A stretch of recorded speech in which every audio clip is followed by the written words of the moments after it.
Welcome to a podcast. Total Survey Design.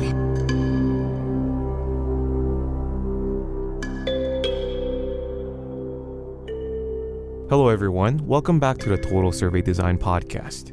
My name is Seon. And I'm Azdren Coma. In this episode, we will talk about how to lie with surveys.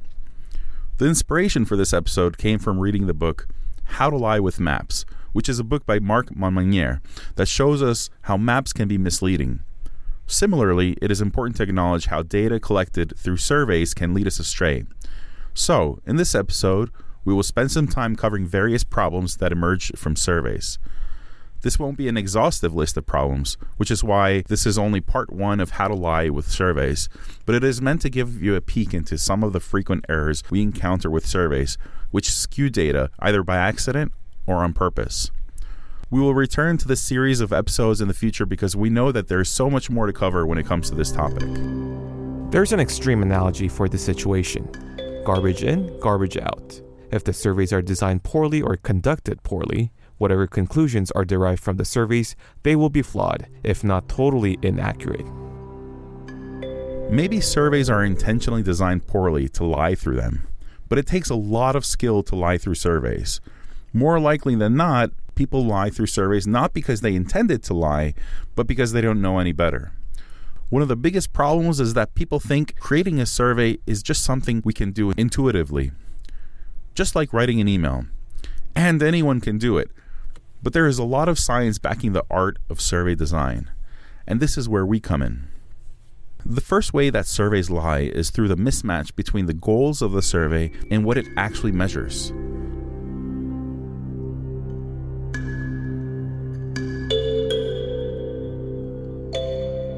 Researchers can easily lie through the mismatch simply by cherry-picking which questions to ask or which type of data to collect, often because they know they will get the results that they are looking for.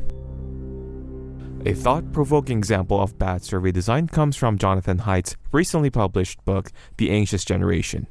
In one of the interviews about the book, he mentions that Mark Zuckerberg, the founder and CEO of Facebook, testified to Congress that using social media apps can have positive mental health benefits for kids. This was during a hearing to determine the impacts of social media on children's mental health.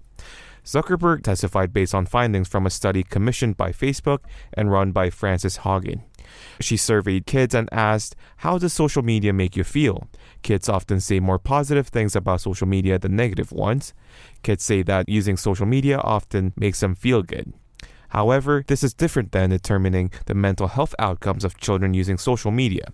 Other studies have shown that social media use among children and teenagers is associated with social comparison, body image, anxiety, and other problems that aren't obvious if we only listen to Zuckerberg's statements.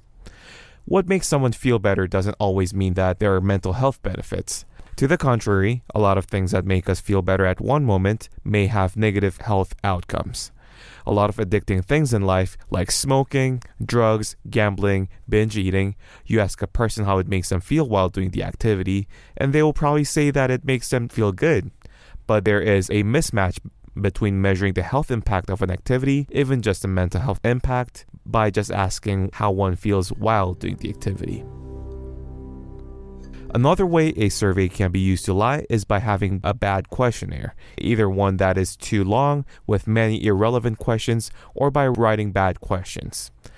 This technique of lying through poor question design is common in the private industry sector and in politics, and we have plenty of examples to share.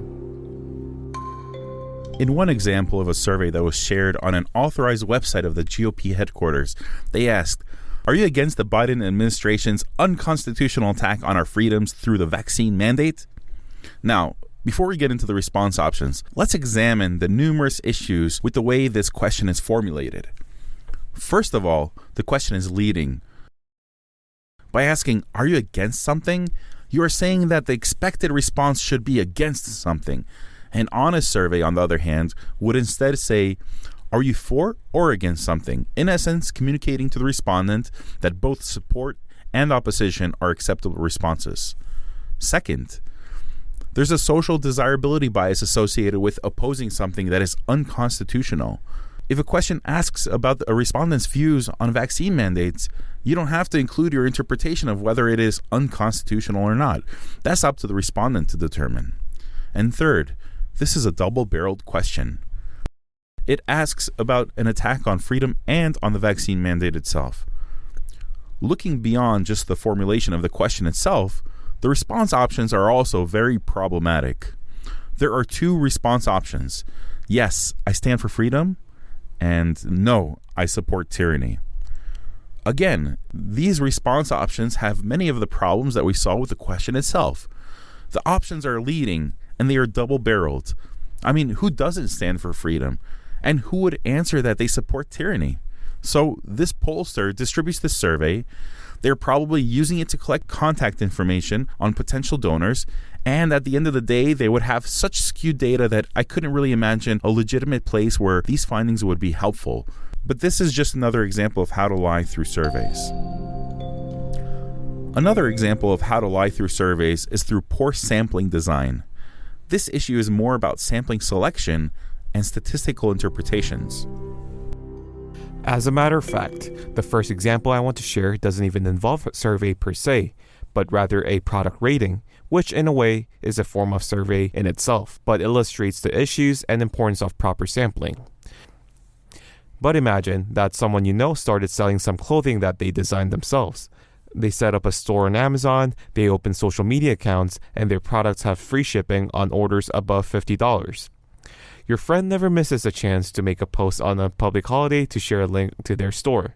And on Memorial Day, they decide to make a new post. So, you decide to finally check out their page on Amazon. You contemplate buying a new sweater in support of your friend's business. But you also know that buying clothes online is not easy. There's no way of knowing the quality of the products without trying them on first. So what do? You check the ratings or reviews of products. The first thing you see is that it has 5 stars. That's great, you say. Except it only has 7 reviews. In other words, you know you cannot trust the 5-star rating because only 7 people have rated the product. The sample size is really small.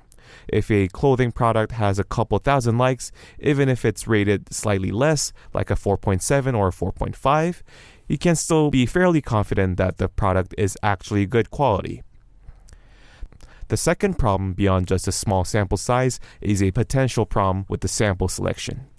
I could recall from a few weeks ago that my friend was asking on his own personal social media page for his friends and family to go onto Amazon and leave good ratings. In other words, he found a sample of reviewers from a convenience source. If those 7 reviews only come from either his friends or family, you can imagine that your confidence in the product would be lower than if it was just 7 random customer reviews. Even if it was a product by a famous celebrity with thousands of reviews, if those reviews came from a campaign by the fans, knowing that the rating is a result of a collective effort will distort whether you trust those ratings. Considering the examples that I have just shared, you can see how people can easily lie through surveys by manipulating the sample selection and sample size. In other words, where respondents are found and how many people are surveyed can seriously alter the outcome of survey results. Beyond just not reporting sample sizes and sampling methods, a lot of surveys don't report the response rate. This is another way that people can hide underlying issues with their surveys. Final example I want to talk about is how to lie through surveys through bad reporting of survey results. The response rate most basically means the proportion of the people who responded to the survey. There are variations with how researchers calculate the response rate. For example, if 1,000 people received the survey and only 200 responded, the response rate would be 20%. But some surveys have a response rate of 50% or more. Others have a response rate of only 2%.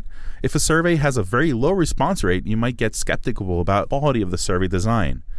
That is why when a surveyor does not report the response rate, they might be lying by hiding a bit about how the sausage is made. Another way that some researchers can lie through bad reporting is by not reporting how much compensation they gave to their respondents. There are crowdsourcing websites like Prolific, where a lot of surveys posted on these websites pay something around $15 per hour on average. We will go over the costs of surveys in another episode. But for this episode, let's suppose that if 100 surveys pay on average $15 per hour, and that there is one survey that pays $3 per hour, you could imagine that the data from the survey that only pays $3 per hour is possibly terrible. You could imagine that those people who completed the survey that pays only $3 per hour might be substantially different from the rest of the population. They might have been either more desperate for that $3 per hour pay rate, or might be responding to the questions without much thought because of the low pay. What's worse is that if the main thing that the survey is measuring is related to income or money, then there is a chance that the data will be particularly skewed. And unfortunately, a lot of published papers do not report how much they are paying their respondents. Finally, there's something called p-hacking. What this p-hacking essentially means is that you can take the data that you have collected and you can run different statistical tests on it, including adding or removing different variables and cleaning the data in different ways until you get the results that you are looking for. Sometimes you have a continuous variable and you turn it into a categorical variable and your results suddenly show statistical significance. But not saying that you did this data transformation is a form of dishonest reporting of your survey results.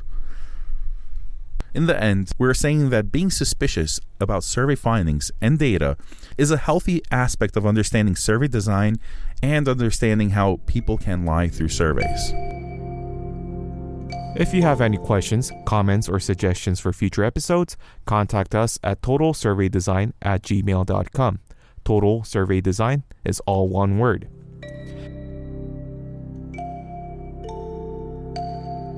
This episode was recorded at the Dimensions Lab at the Washington State University Library. We would like to acknowledge the help of Tom Allen at the SESRC. Also, a thank you to Don Soma. The music for this episode is called Kalimba Relaxation Music and was created by Kevin MacLeod and licensed under a Creative Commons license.